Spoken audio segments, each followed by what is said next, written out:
Boom. Okay. Hi guys, I'm the Grappling Hearts. Today I have Hannette Staack with me, and I'm super excited. We've been trying to get her on here for a while, and we finally were able to get it just right. Hannette, thank you for coming on here. Like I said, really excited to get to speak with you.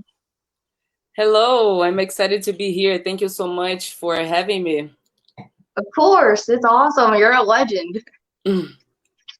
I guess to start us off, do you care to tell us maybe about life before you found jiu-jitsu and then what got you into jiu-jitsu? I started jiu-jitsu a little later than some people. I started jiu-jitsu when I was 18 years old. A friend of mine, he introduced me to jiu-jitsu. I used to do a little bit of rock climbing, Oh, and yes, I love rock climbing. So he saw me and he's like, jiu-jitsu is we use a lot of grips, and you have a great grip, so you might be good in jiu-jitsu. You should give a try, and that's how I went to a class and fell in love with the sport and never stopped. awesome. So now my curiosity is piqued. Like, where would you go rock climbing at? So back in Brazil, we had like a couple places that was my favorites, some places near the Christ. Like I don't know if the big statue that we have in Rio de Yeah. Janeiro. Yeah, so there was a place that we used to go nearby. That was I don't know if that's the name they call in Brazil we say via. It's kind of like a the I would say the exact translation would be way. Oh, So okay. yeah, a path maybe. Yeah. So I don't know, but it was awesome. Yeah, in Brazil, like in Rio, actually we have a very nice places to go. Very beautiful. That's awesome. It looks pretty from the pictures I've seen. So speaking of Brazil, let's talk about do you see any differences in between like training sessions or styles from Brazil coming to the US? I think like a bit because when I came to US was pretty much 13 years ago. So it was new, but not so new. So there was a lot of people already doing jiu-jitsu. But I think after it just evolved so much more. So I think when I came, people used to rely a lot on on strength, because I feel like the guys here, I don't know if maybe because they have a better um, way to let's say to for products or for supplements, but and in Brazil not many people have access to supplements, so maybe that makes a difference on people the practitioners here and back in Brazil. But that was something I always thought about. I felt in Brazil people kind of use they it's not they had a more technique. It was just the way was a little different. I felt here people were a more tense. But I also feel now when I go not in in my school, because then it's I can't compare. But when I go other places, I feel people are much better. They move much better than in the beginning. Awesome. So I'm really interested in this is honestly just from my stories I've heard about training in Brazil and some places. So I'm curious as to if it was really like that or not. I heard stories that in some places people would just put down cardboard boxes and would be using that as mats to roll on. Did you ever see anything like that? Oh yeah, we actually had a project in one of the communities in the favela, one of they call a favela or slums in Rio, and we had in the beginning before we had the donation of the mats, we had just improvised mats. So they had some a puzzle mats from a kindergarten. Someone left on the trash. They got this, and they got some mattress, some old tatamis with the rice, rice leaves. So Uh, they had a lot of improvised mats, because we couldn't have a full mat yet. But then we had some donations, and we were able our students actually went there on one of our camps and saw a day training, and they actually were quite surprised how they were able to train and just like be happy and roll and not complain about the mats. And for some people, like they take for granted what they have here because it's different when you start and you don't have a gi, you don't have mats, you just like use everything like to improvise. It's like very different. So it's kind of like I made them feel like empathy for these people and to make them like a help them. That's awesome, especially just because, like, man, I feel like it shows such determination that people are still like, no, I'm going to train. This is what we're going to do to make it happen. So for you, you are very accredited. You're a multiple time world champion. You taken ADCC quite a few times. So for you, what three qualities do you feel are the most important for a champion or someone who wants to be a champion to possess? I think like a being humble, being humble is one, and I think like the most important because especially in our sports, jiu-jitsu, martial arts, you're here and then there's ups and downs, and it's not all the time that you're on the top. And like doing training, we see this a lot. You get tapped out, and you tap some people, and if you get too confident, you might get, you know, your butt kicked. So then it will be much worse. So you learn like about being humble from the beginning. I feel like on the sport. So to be humble and be resilient. Like not giving up so easy because we have a lot of challenges. I would say in jiu-jitsu, but in life as well. But jiu-jitsu really makes you have this just like to not give up, like to be relentless, like to no stop, like because we have situations there where you have someone with a choke on the mount position, and you can just say like, okay, this is not for me, and give up, or you can overcome, try to escape, and even overcome the situation and submit your opponent, or any obstacle you have in life. And I think like the third one, I would say courage, just because like you have to, even though sometimes you're afraid, you have to have like the courage to step on the mat and to challenge yourself to go over your comfort zone, because if you don't take the first step, if you just like, I didn't prepare very well, because people, there's like a lot of people, they find like a lot of excuses, right, to not participate, but it's hard to just go there and do like what you have to do. I always say, even if you're not a competitor in jiu-jitsu, if your career is more towards like you a practitioner, you just like to roll at the gym, which is nothing wrong with this, but I always tell people to at least like try to go for a competition and challenge yourself, because it's like how you can see yourself operating under pressure, putting your skills to a test under pressure, and whatever happens there, you just like will make you more confident later for any obstacle you have in life, especially like in jiu-jitsu after the competition. I think That's awesome. I feel like it's really great philosophy to go along with that too. And you mentioned, and it's a really good point. You're going to come through a lot of challenges throughout your journey. So for you, what do you feel like's been your biggest challenge throughout your journey? I think in the beginning, just getting the I won't say like the recognition, but it kind of is, because when I started the sport, I was not looking for any recognition. I just started because I wanted to do a sport. I liked jiu-jitsu, was very interesting sport, and I don't know why, but I wanted to continue doing this. So that's like what drove me to continue doing jiu-jitsu. Not one day I'll be someone important or be recognized. No, that was never my thought. But of course, as you go along with the sport, and let's say when you get more involved with the competitions, and you see the difference in between like the male and female divisions, and you start seeing like, okay, we need like to be more valued, because we bring value to this event. there are a public for women's jiu-jitsu, and it's much better now.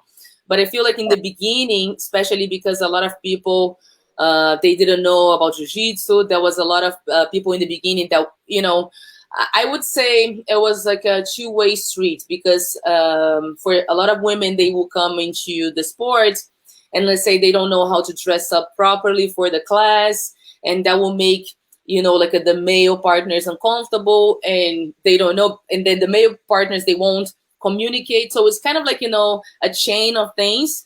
But I think it's about education, right? And took a little bit of time for people to get educated, having women around in a sport that was like dominated by men for such a long time.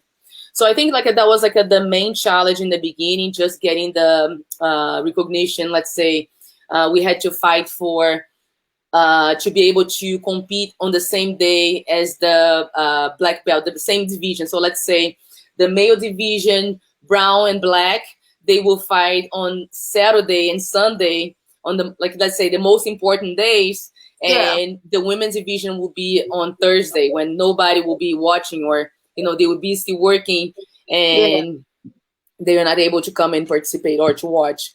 So, and we were able to change this at the time, and change also like the division was in the beginning. For the bigger tournaments, we used to fight purple, brown, and black all together.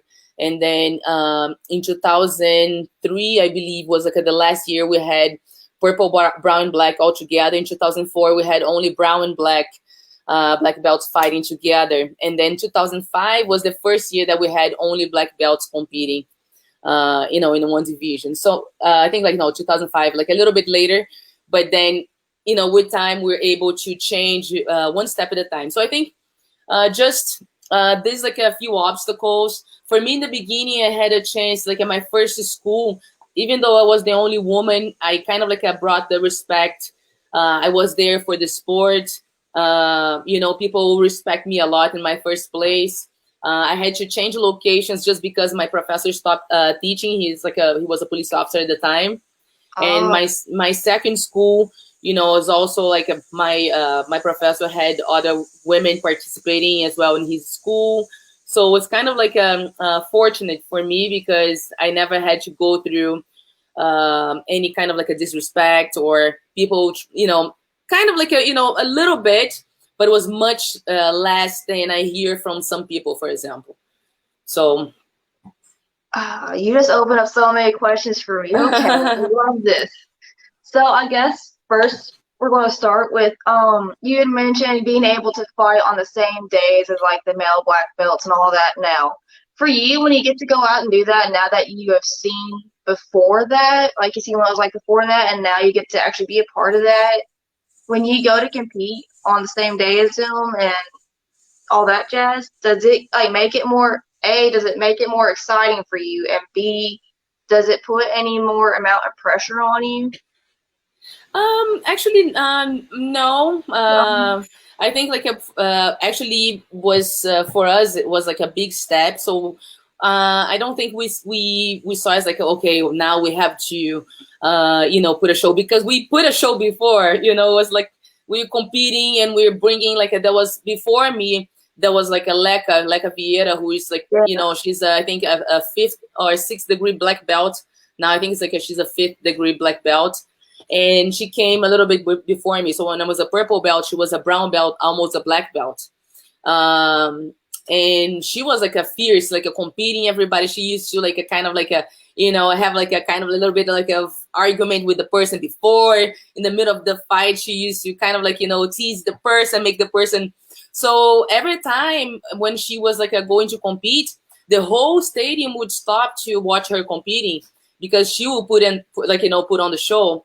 And after her, we had other people as well who also started bringing attention to the women's division. And it was a process, but I think we were pretty much ready to go same day as the guys, because it was like a no difference for us on this matter. Awesome. And now, so you mentioned before about like changing gyms and all that, do you feel like it's important to find a gym, which I mean, of course it is, but especially more so for competitors, what it's like and what you should look for as far as finding a gym that fits your personal needs and your personality? I think like in the beginning, let's say because it's hard when you're a white belt, you go to a gym, you have no information. I think like when you're in the gym, you kind of like have a better, unless if you like you know what you're looking for already. Like I've been watching this, I want to learn, and I want to compete from the beginning, which is I think it kind of like a goals. This is part of the process. So if Right. you like to compete, you're going to be more into competitions. Or if you like if you just came because you're a shy person and you want to learn how to defend yourself, that's different, right? But I feel like uh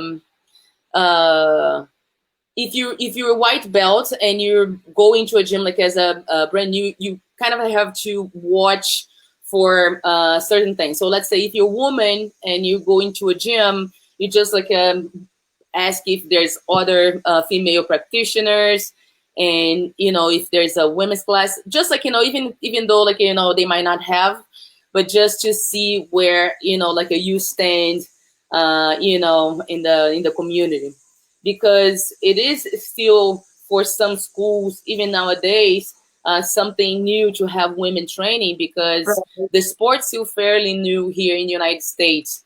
And I would say in Brazil too, like there's way less women practicing, than men.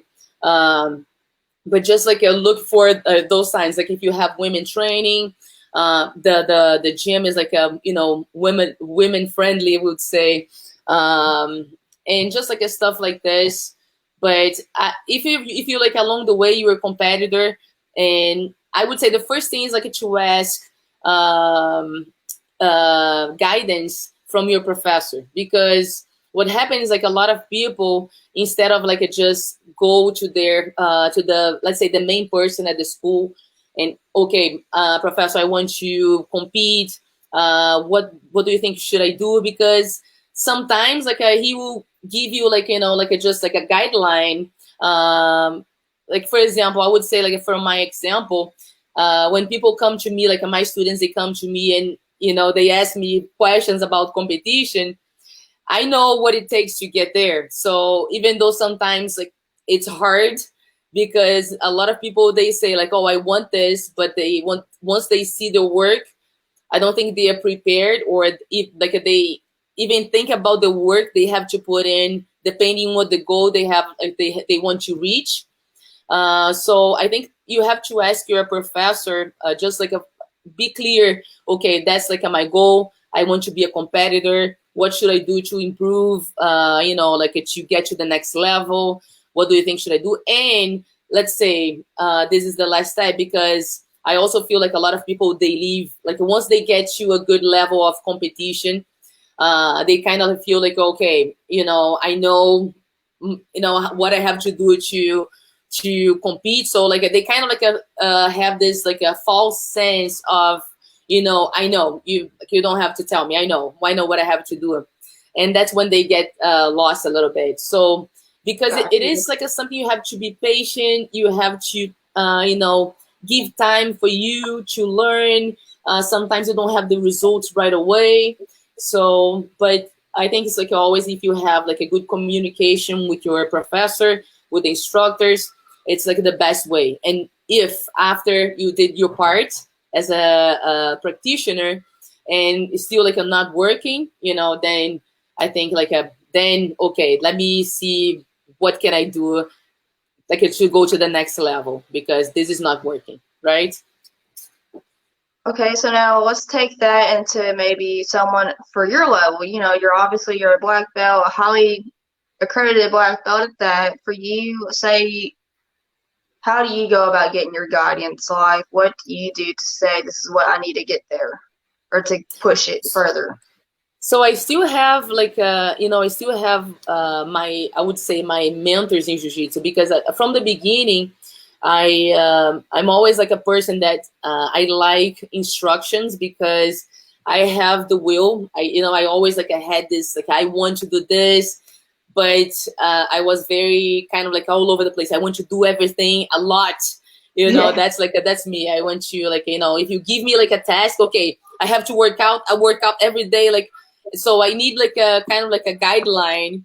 And even sometimes like I'm joking with my personal trainer. He's like I said like a master. I call him master because he's like also a black belt in jiu-jitsu, Yeah. but he's a master in physical education as well. So I said like a master.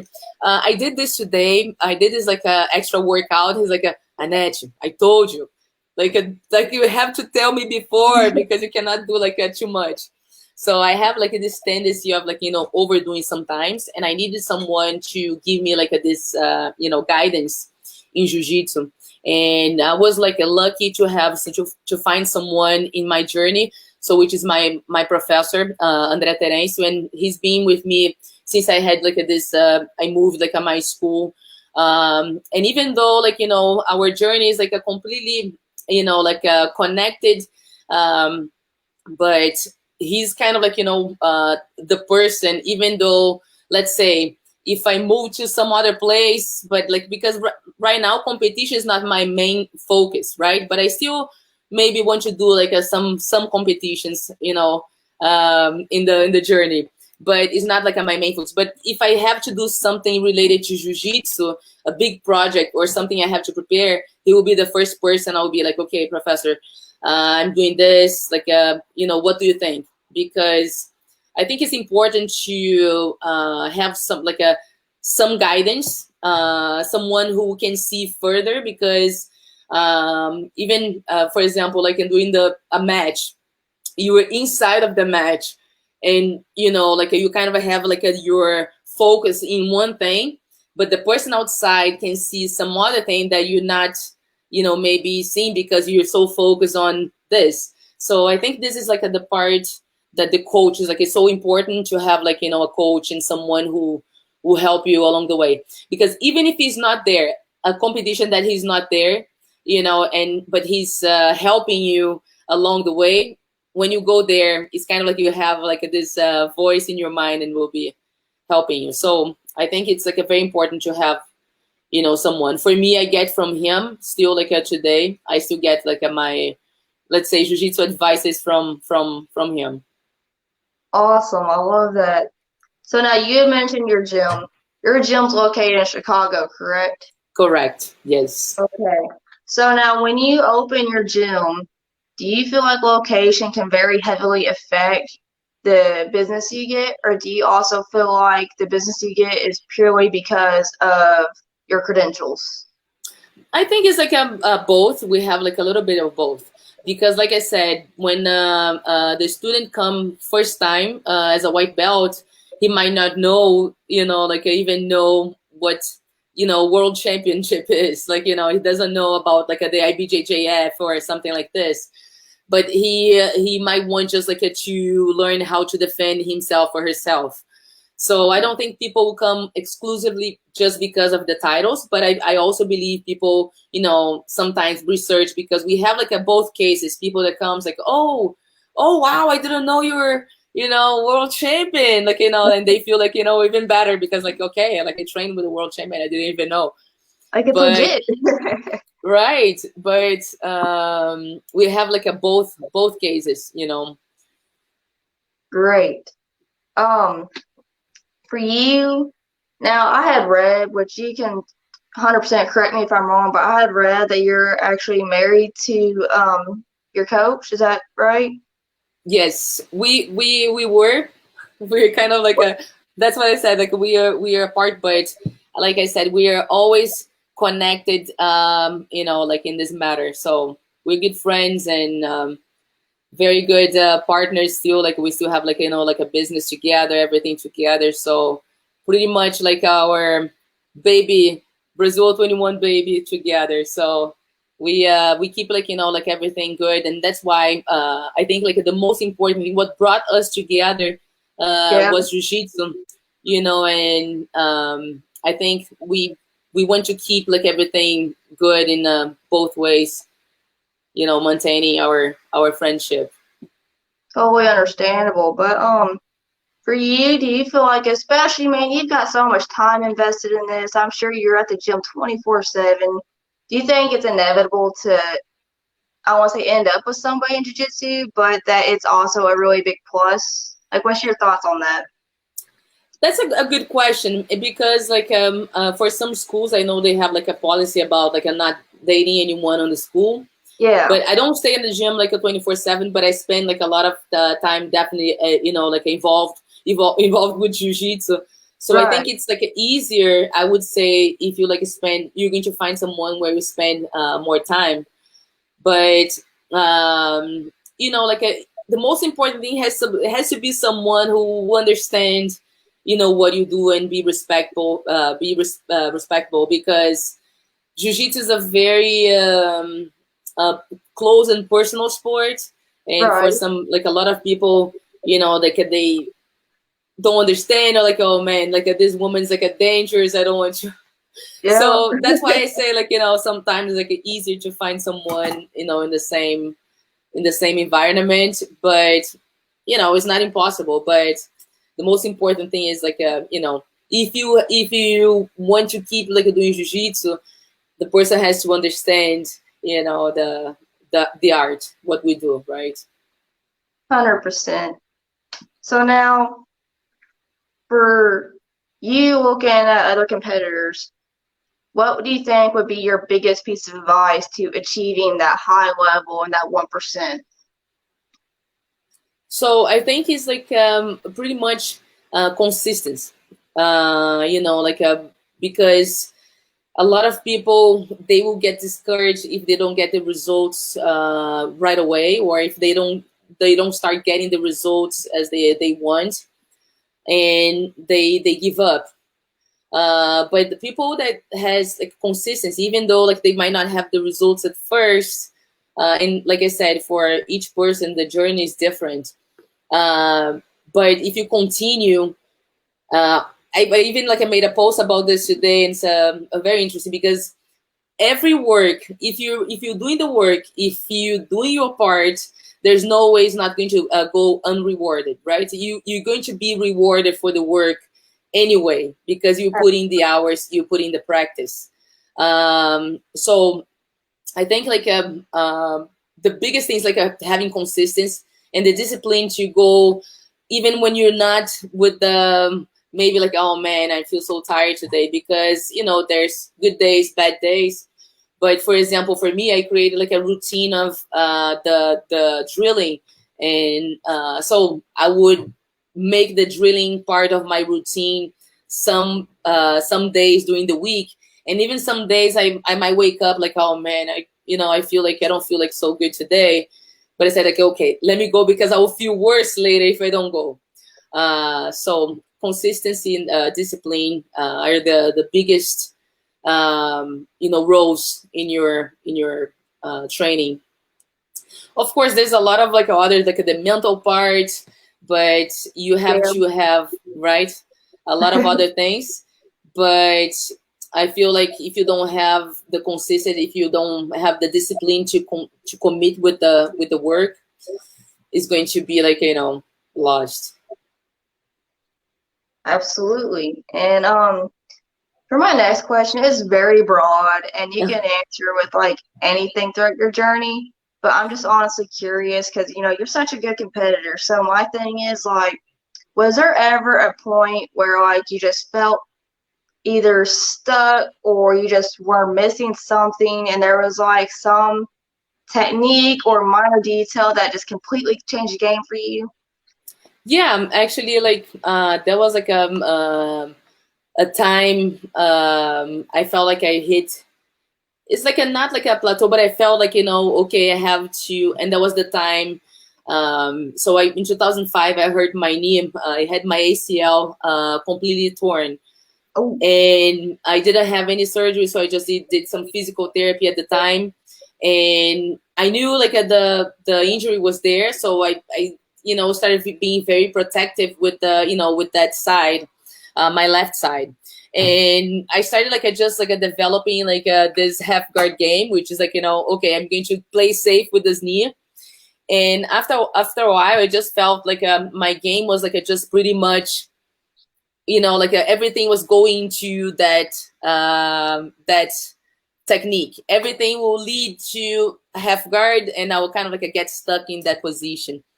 Um, but there's like actually one detail that helped me a lot to change this, and but I didn't discover in time, because I discovered like lately what I was like kind of like doing wrong. But I'm still in hope that I can apply this. Like I apply in the training like all the time, but I still in hope that I can apply this like in some competition if I'm trying to go to the half guard to not get stuck there. So yeah, but that's Awesome. pretty much. I'm gonna have to watch for that because as soon as I see it, I'm gonna be on it because I feel like half guard's bad, but I get there and I'm like, oh, well, what to do from here? Yes, for some people, half guard is like terrible, but I feel very comfortable in the half guard. Too comfortable sometimes. So sometimes I have to be more just like a more aggressive. That's like how I feel. I just have to. Yeah, so I was kind of like, just being so comfortable in this position and just like, okay, I just want to stay here and and I feel like also like once you start teaching and you have your school, like my case, like, I've been teaching in teaching people for so many years now. And even like when you're training, you kind of like want your student to give an opportunity to your student to, try a technique. So you're not like always training for yourself. And that makes a big difference when you're going to compete, because when you're going to compete, and that's one thing you have to get like at the, like at the timing of the competition again, which you get competing, right? But also like if you have to like a kind of like a change your mindset when you're training as well. You have to train more for yourself. You have to be a little more selfish, sometimes like not allowing the person to get too far in the technique. So if you don't change this mindset, also like sometimes you have this tendency of just accepting the game, because you're so used to training with your students and you want them to have something, to be an exchange. But in a competition, if you do something like this, it might be the end of like your match, because then you're giving the person a chance to get to a good position. That might be it, right? Right.